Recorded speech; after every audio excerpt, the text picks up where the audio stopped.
We Alive, Bay State Running, powered by Marathon Sports, sponsored by Hoka One One. Coach Shep. Coach H, we're Di Casa de Shepherd. If you hear Benny crying, she wants the pizza on the counter. But we're going to get right into it. We're going to go girls.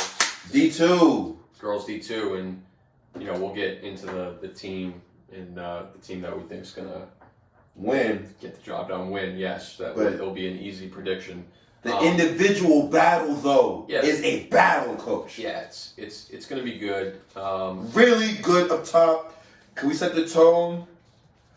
The sophomore Carmen Luisi, she's been a stud all season. Yes. Including that 17:42 she ripped at the state coaches meet. Yes. Chasing her is going to be Molly Lashley, Whitensville Christian, and Samantha Seabury of Wakefield. Seabury won fairly easy in her race over Caroline Collins from Neshoba. So look for that to be, to me, 3 teams duking it out. Three individuals duking it out in those ones. Who else is going to challenge for that individual spot, if anybody? Well, so Shep, I'm not going to disagree with you. You're talking about 2 talented seniors in Lashley, Seabury, Carmen, the very talented sophomore. But I want to give a shout out to my homegirl Sophia Tulik. I've watched Sophia from Ludlow put her head down every race and just get after it. Super proud of her. She's a fearless runner. So, look out for Sophia. Another young lady, a senior, part of the Pentucket program, who's ran phenomenal for the last 2 years, is Phoebe Rubio. Look out for Phoebe Rubio as she can lead the Pentucket girls into a top 3 finish. Whoa, we're just talking about individuals here, though. Sorry. Is there anybody that can challenge Carmen Luisi? No, that three is going to separate themselves from the Or field. can Lashley or Seabury even challenge Luisi? Yes. Okay. This will be the first time I think Carmen's going to have some company up front. This is not going to be a runaway right away. Okay. Molly and Seabury will be there covering moves. Look out. It's going to be a tight race. And, I like to give some shout-outs to some younger ladies, but I figured you would. Go ahead. I'm not going to give my girl Stella Spalding from Scituate, a senior. Congratulations to you, Stella. You punched your ticket. And Hailey Larosa from Newburyport. Okay. I'd like to see that Newburyport is working their way back up top where they belong. And, 3 young ladies I want to give a shout-out to, Coach, as well. Who's that? There's a young lady that attends Austin Prep. Her name is Anya Bazinski. Okay. Only in 8th grade, but Anya is rolling. She is, 1926. And I think it was only appropriate until we got it done. I have to give a shout out to my senior on my team. Big shout out to you, Catherine Keaton. Shout out to Keaton. Katie is the first girl in the BPS league to make it 2 years in a row to All States. So super proud of you, Katie. Thank you for being a leader, an example for City Girls. And her teammate, my 8th grader, Nev Flynn, has punched her ticket. So big shout out to you 2 young ladies. That's awesome. So let's get into the team hunt. And on paper, it's Holliston, and it's Holliston by a lot. Yes. Carmen Luisi, we mentioned, Maggie Kuchman, Ella Bosselman, Yep. Annabelle Lynch, and I mentioned if Kate Curry is your number 5, You're in a good day. you're probably the best team in the state. So, hands down, it should be Holliston as long as everything goes well for them. Who's going to be either... Ooh, the battle though begins. Yeah, I was going to say a challenge, but if Holliston runs how they can, there shouldn't be a challenge. It's going to be a battle for second place. Yes. To me, it's between Pentucket and Whitensville Christian. Yes. We haven't confirmed if it's Whitensville or Whitensville. Someone can send us a message at some point. You mentioned Phoebe Rubio leading Pentucket and Molly Lashley leading Whitensville Christian. Can the one low punch with Molly Lashley or the duo of Rubio and Kaylee Dalger what's going to be the better low there, because then it's fairly similar. It's fairly similar, and both teams have depth as well. I watched WC Whitensville Christian run well. Mm-hmm. So they have... Well, I mean, they won easy. They won 34 points to Dover Sherborne's 104. They are ready to roll. Yeah. So just keep an eye on them. They have the low stick plus the depth behind it to support her. How about Wakefield or Melrose? Wakefield edged Melrose 51 to 69 points with Longmeadow 74.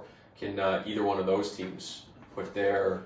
Well, that was a fantastic race last week by the Wakefield Warrior girls. Congratulations to the Brackett family, the Jelson family, Seabury family. Proud of all you guys. And I believe Wakefield bumps into the top 5. But I just think with the low stakes on Pentucket both end and the depth of Whitensville Christian, I like to see Wakefield in the top 5. Yeah. But you think that their division, that they were able to win their division, but then probably can't? Yeah, I just think that Holliston is by far. Well, it's the Holliston show, so let's move on. Let's move on to the boys. Woo! More fireworks, Chef. Yeah, I mean, it's more fireworks. Yeah, I mean, the individual battle is going to be another one of those ones that we're going to talk about. Woo! This one probably a 3-headed horse. Yes. I mean, you got to think Riley Cole and Freddie Collins, the 2 guys that everybody's going to be watching from Northampton and Neshoba, respectively. But however, they've both been under 16, and Riley's been well under 16. But you can't forget about Michael Roberto. Yes. You know, he won his league championship over the Arlington boys Eastman that we'll talk about later that ran 15:41 this past weekend. Very talented, Justin. To me, it's those 3 in that race. You know, you got to give props to some other guys. Which, go ahead. I know you have your list of. Well, so Coach, I believe that last week Michael Roberto made it a team situation. I agree. Yeah. And I think Mike just wanted to make sure that the boys could get the dub and move forward. We will see more aggressive Mike Roberto, but he's not done. His teammate will be with him too. Mm-hmm. My main man, Leith Jones. I think there'll be separation. I think Leith kind of had the race. But I'm talking about AJ, Leith, Wakefield bounces back this week. We're not going to forget to say you again, AJ. Look for AJ to do some big things this weekend. But Shep, I apologize. There's some boys that we're missing here.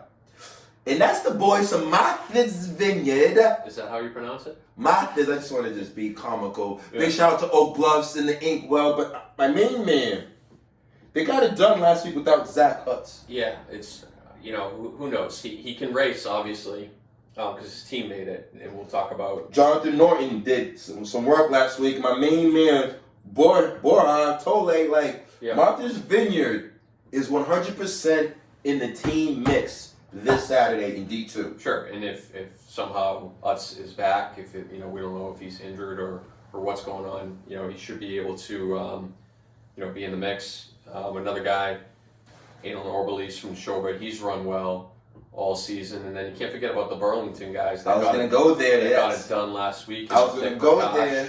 And Eric Sakaya, Patrick Gray. They ran phenomenal. So the Burlington boys, the Middlesex League has something to prove in the D2 boys race. But once again... Can Martha's Vineyard get it done without us, is the question. That's a good question because I believe that Wakefield and Burlington have yet to show their best. So they'll be back. Let's see what happens. And, Coach, I got to give 2 people shout-outs. Okay. A team that I believe that has a shot to be in the top 5, the Melrose Boys. And big shout out to my main man, Ryan Katongo. Ryan, I appreciate you for all the hard work that you've done leading that Melrose team. And, Coach, I don't want to, but history was made this past weekend on my end. I want to give these 2 athletes their props. Mm-hmm. The last time a city boy made the All-State meet was 2008. And this past weekend, my boy Sam Gordon punched his ticket. It's awesome. Big shout out to you, Sam. Sam. On the wild card, Max Barkan, the definition of hard work and grind. So this has been a great year for the city. We're sending 4 kids to the All-State meet, 2 boys, 2 girls. Super proud of them. Going to the shit. Yeah. All right, so we talked about Martha's Vineyard. We talked about Wakefield and Burlington. Newburyport. Yep. They got the win. You know, they don't have a low stick, but they have a bunch of guys packed up in Bradford.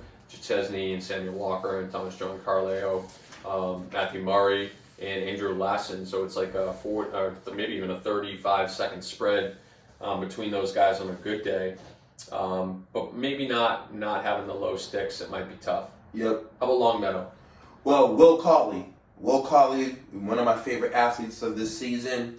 You know, Longmeadow's been running phenomenal. Yeah, and I believe that Will and his team, they've been persevering. They've been running phenomenal. I could see Longmeadow doing some damage on Saturday. Mm-hmm. So look out for the Longmeadow team as well. And you can't count out Northampton.